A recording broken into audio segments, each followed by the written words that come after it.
నిన్న రాత్రి శ్రీశైలం ఘాట్ లో లోయలో పడిన బస్సు. నంద్యాల జిల్లా దట్టమైన నల్లమల్ల అడవిగా జోరుగా వర్షం. తొర్నాల నుండి శ్రీశైలం వెళ్లే ఘాట్ లో లోయలో పడిన బస్సు. అటుగా వెళ్లే వాహనాలు గుర్తించి ప్రయాణికులను తాడులతో పైకి లాగారు. బస్సులోని ప్రయాణికులు కొందరు సురక్షితంగా బయటపడగా, గాయపడిన వారిని వేరే బస్సులో ఎక్కించి ఆత్మకూరు గవర్నమెంట్ హాస్పిటల్ కి తరలించారు.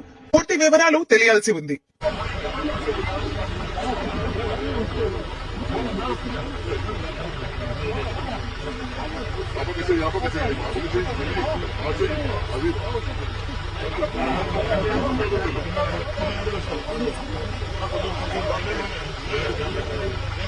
ఆత్మకూరు ఘాట్ లో 2 తుఫాన్లు విరిగిపడ్డ 2 టైర్లు. నంద్యాల జిల్లా ఆత్మకూరు నుండి దోర్నాల వెళ్లే నల్లమల్ల అటవీ మార్గంలో 2 తుఫాన్లు వాహనాలు ఢీకొనగా ఒక వాహనం ముందున్న యాక్సిల్ కట్ అయ్యి వాహనం 2 వీల్స్ ఊడిపడ్డాయి. మరో వాహనంకి ఏం అవ్వలేదు. అయితే ఈ ఘటనలో పలువురికి స్వల్ప గాయాలయ్యాయి.